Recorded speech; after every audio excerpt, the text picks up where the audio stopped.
अब तक आपने देखा हनुमान आए गोकुल। गोकुल में आपका स्वागत है हनुमान। हुआ कृष्ण और हनुमान का महामिलन। और दूसरी ओर कंस के भेजे दानव रुद्रावत का हनुमान ने किया वध। आज देखिए मैया यशोदा ने रखा सावन सोमवार का व्रत अपने परिवार और गोकुल की सुरक्षा हेतु। गोकुल वासियों, इस कथा के पश्चात आप लोग हमारे घर से प्रसाद ग्रहण करके जाएंगे। हम किसी प्रकार प्रसाद को विषक्त बना देंगे और सारे गोकुल वासी अस्वस्थ हो जाएंगे। मित्र, कहना नहीं है, अब तो करना है। गोकुल वासियों को मरना होगा।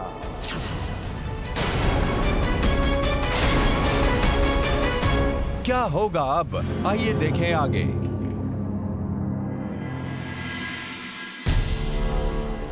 नहीं!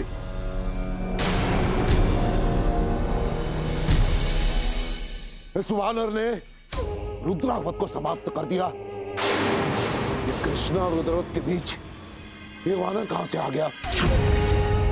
चले ये, चले। हाँ महाराज, ये कोई जरूर मायावी वानर है महाराज, जो इतना शक्तिशाली है कि इसने रुद्रावत जैसे भयंकर राक्षस का अंत कर दिया। ये कृष्णा मायावी है, ये बात मेरे समझ में आती है, परंतु ये वानर मायावी कहां से हो गया, ये बात मेरे समझ में नहीं आई। ये बात भी मेरे समझ में नहीं आई कि ये गोकुल नगरी है या माया नगरी, क्योंकि मेरा हर बार असबर रहता है यहाँ पे और तुम लोग लाचारों की भांति मेरे समक्ष खड़े रहते हो। अरे क्या कोई तोड़ नहीं उस कृष्णा के दल का? कुछ भी करो और मेरे काल के मृत्यु को मेरे समक्ष लाकर खड़ा करो। जाओ, अन्यथा मैं तुम्हारा सर धड़ से अलग कर दूंगा। जाओ।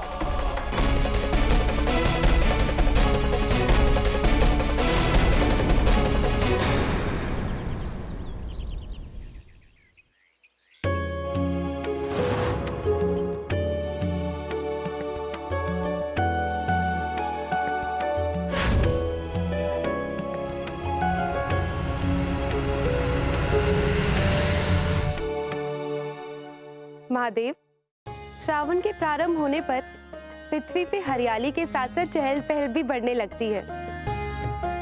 देखिए, आज तो सारी विवाहित स्त्रियां और कुंवारी कन्याएं आपके मंदिर पे दर्शन हेतु भोर से ही खड़ी हैं। जानते हैं क्यों? क्योंकि आज श्रावण मास का प्रथम सोमवार है। आज के दिन सारी विवाहित स्त्रियां और कुंवारी कन्याएं आपको प्रसन्न करने के लिए आपकी व्रत और उपासना बड़े उत्साह से करती हैं। वो तो है, श्रावण मास मात्र स्त्रियों की उपासना के लिए नहीं है। इस मास में पुरुष भी मेरी आराधना करके पारिवारिक सुख को पा सकते हैं। यदि एक स्त्री अपने परिवार के सुख के लिए कठिन तपस्या कर सकती है, तो एक पुरुष को भी अपने परिवार की सुख और समृद्धि के लिए तप करना चाहिए। मेरे लिए नर और नारी दोनों बराबर हैं। जो भी मेरी शरण में आता है, मेरे आशीर्वाद से मनवांछित फल पाता है।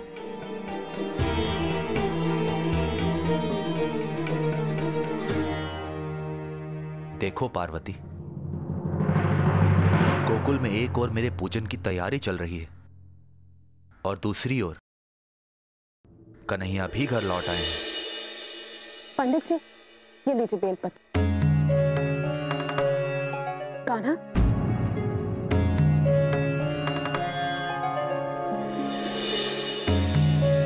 कान्हा तो यहाँ अकेला क्यों है? बलराम और महादूत कहाँ हैं? मैया, दाऊ तो अंदर कक्ष में है और मैं महाद्यूत को छोड़ने ही गया था। आज उसके माता पिता उसे अपने साथ ले गए। किंतु महादूत ने तो मुझे इस बारे में कुछ नहीं बताया। और इस तरह अकस्मात वो कहाँ चला गया? मैया, उसके माता पिता उसको ढूंढते हुए गोकुल में हमें मिल गए थे। उसके माता पिता बहुत चिंतित थे, इसीलिए मैंने उसे उसके माता पिता के साथ जाने दिया। यशोदा, यशोदा, जल्दी आओ, पूजा में विलंब हो रहा है। हाँ जीजी, मैं आ रही हूँ। कान्हा, तो अपने कक्ष में जा।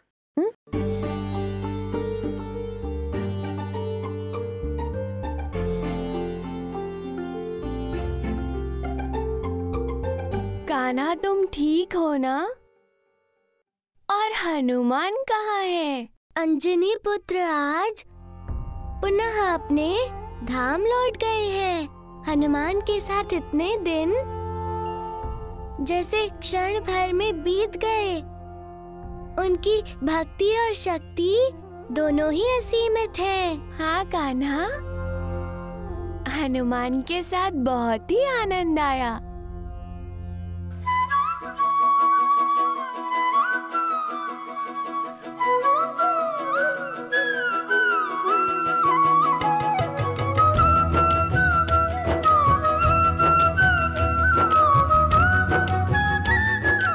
चारु चंद्रावत्सम।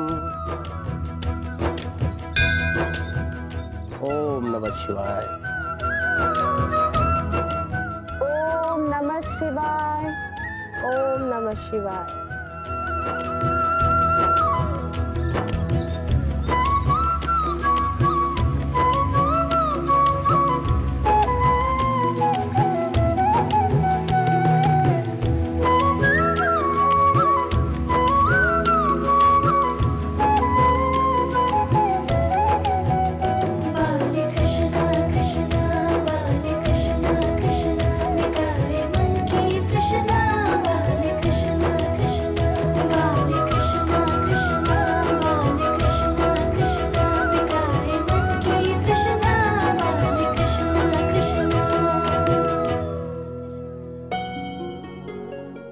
गोकुल तो गोकुल है, वहां भक्ति के साथ कृष्णा है और कृष्णा के साथ उनकी बांसुरी।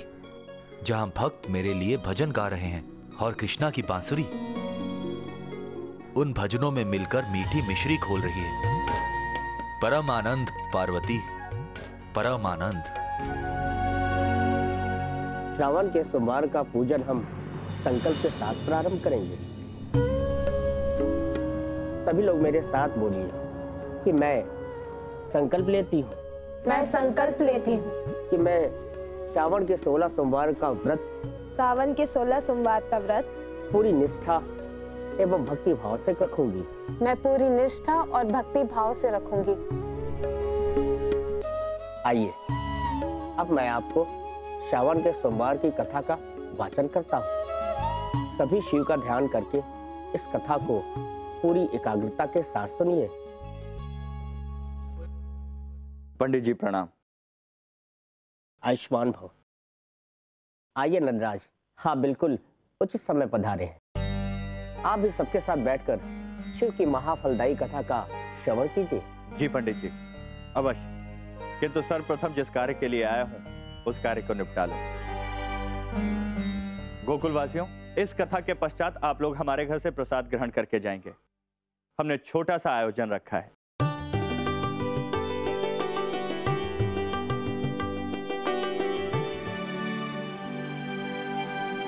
धनुपति, सुनते हो? अरे क्या हुआ मित्र, बड़े चिंतित दिखाई दे रहे हैं। अरे धनुपति, चिंता का कोई विषय नहीं है। मैं तो तुम्हारे लिए अच्छी सूचना लेके आया हूँ। बताओ। सुना है मैंने, नंद ने आज शिव पूजा के पश्चात पूरे गोकुल वासियों के लिए प्रसाद का आयोजन किया। तुम समझ रहे हो धनपति, आज तुम्हारे पास नंद को अपमानित करने का बहुत ही सुनहरा मौका है। हम किसी प्रकार प्रसाद को विषक्त बना देंगे और सारे गोकुल वासी अस्वस्थ हो जाएंगे। फिर पूरे गांव में नंद की थू-थू होगी, थू-थू। क्या कहते हो धनुपति? मित्र, कहना नहीं है अब तो। करना है। क्योंकि इतना श्रम करने के पश्चात भी यदि गोकुलवासी केवल अस्वस्थ होंगे, ये उचित नहीं। गोकुलवासियों को मरना होगा।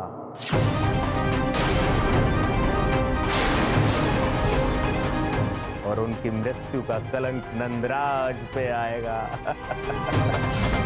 तो नंद और नंद के परिवार के लिए ये आखिरी बोझ होगा। और धनपति तुम तो गोकुल के प्रमुख बन जाओगे। अरे मित्र, तुम हमेशा छोटी बातें करते हो। बड़ा सोचो, बड़ा। ग्राम प्रमुख तो मैं कल बन जाऊं, किंतु मैं ग्राम प्रमुख बनूंगा नहीं। ये पद तो मैं मेरे परम मित्र जादूगर को दूंगा। क्योंकि कृष्णा की मृत्यु के पश्चात महाराज कंस मुझे अपने राज दरबार में कोई बड़ा पद देंगे। हो सकता है कोई राज्य ही भेंट कर दें। और उसके पश्चात मुद्राओं की कोई कमी नहीं होगी, दान दासियां होंगी, अप्सराएं होंगी, आनंदमय जीवन होगा। हाँ दानुपति, ये सब तो ठीक है, किंतु ये कार्य संभव कैसे हो, वो मैं बताता हूँ।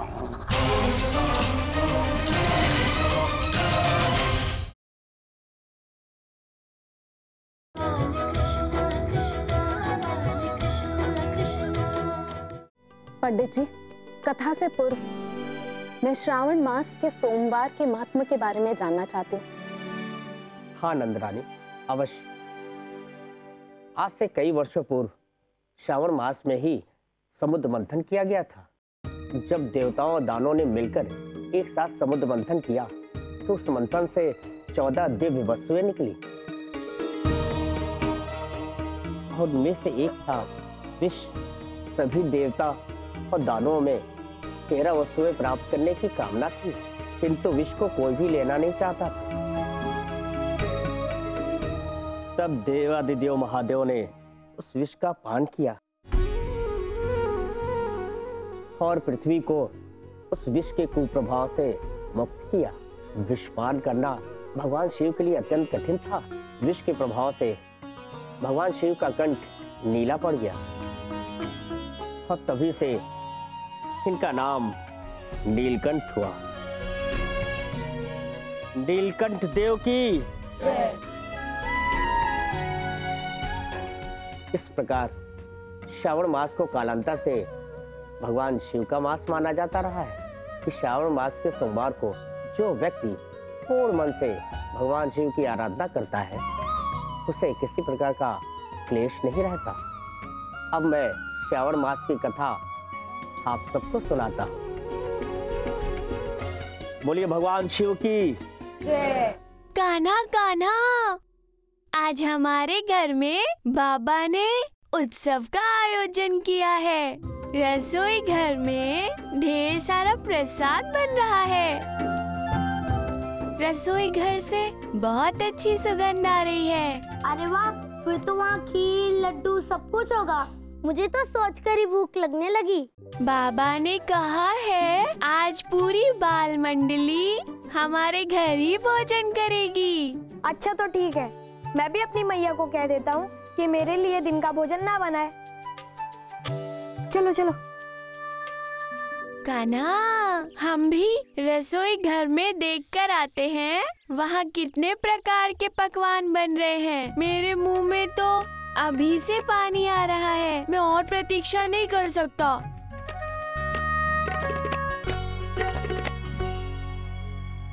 श्रावण मास की कथा के अनुसार अमरपुर नगर में एक धनी व्यापारी रहता था।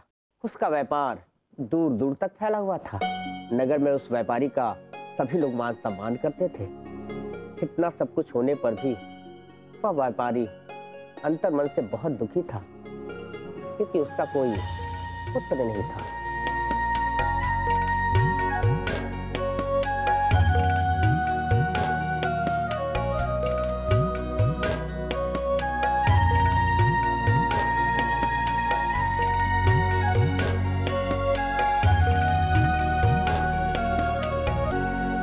सोमवार का व्रत रखने से उस व्यापारी के घर खुशियां लौट आई। शास्त्रों में लिखा है कि कोई स्त्री या पुरुष अगर सोमवार का व्रत रखता है एवं कथा सुनता है तो उसकी समस्त इच्छाएं पूर्ण होती है। बोलो भगवान भोलेनाथ की जय, शंकर भगवान की जय, शंकर भगवान की जय, हर हर महादेव।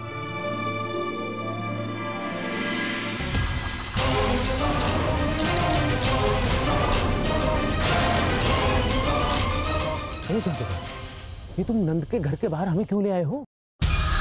यदि किसी ने देख लिया तो? सही बात है, तनिक धैर्य रख धनु। ये देख मैं क्या लाया हूं। अरे विष तो मेरे पास भी है, किंतु मैं ये जानना चाहता हूँ तुम्हारी योजना क्या है। बात तो नंद के घर के भीतर प्रवेश करने की है ना? है? अब प्रसाद में क्या मिलाना है तो हम भली भांति जानते हैं ना। ये कहाँ गया? कहाँ गए? वो युक्ति भी मेरे पास है। ये आवाज कहाँ से आ रही है? समझ आया? महाराज कंस ने मुझे बहुत सी शक्तियां दी हैं। वो कब काम आएंगी?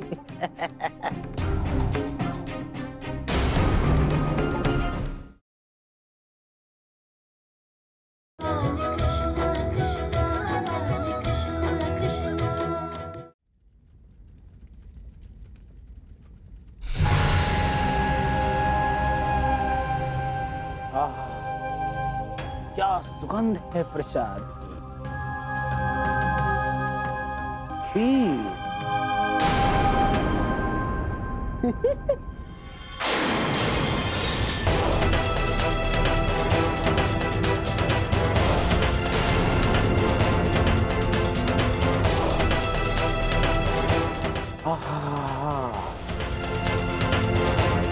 अब नंदराज के घर पर प्रसाद ने मृत्यु बटेगी।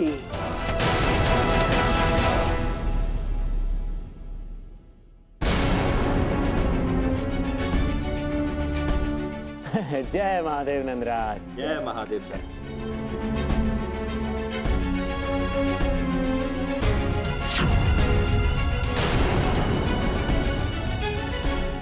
चलिए आप लोग प्रसाद ग्रहण कीजिए।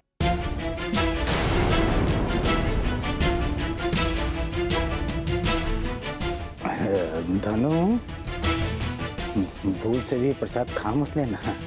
हाँ हाँ, बस अब तुम प्रसाद का प्रभाव देखना।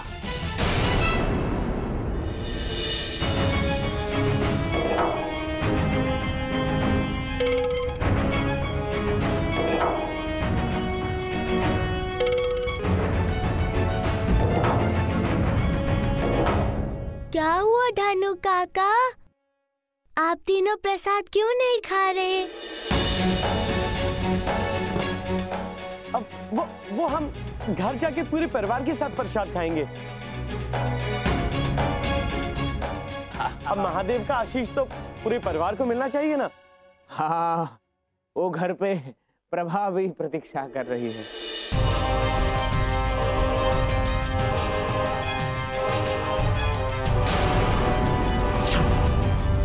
तो मैं ढेर सारा प्रसाद खाऊंगा।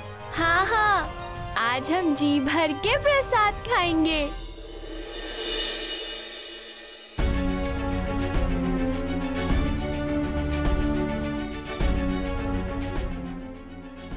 बड़ा आनंद आ रहा है ना प्रसाद खाने में।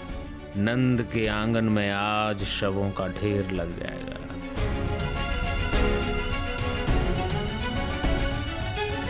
कितना स्वादिष्ट प्रसाद है। मेरी मानो प्रसाद ना खाने के बहाने बनाना छोड़ दो काका। थोड़ा प्रसाद खा ही लो, आपका कल्याण ही होगा। अपने परिवार के लिए और प्रसाद ले लेना मैया से। क्यों मैया? हाँ लल्ला।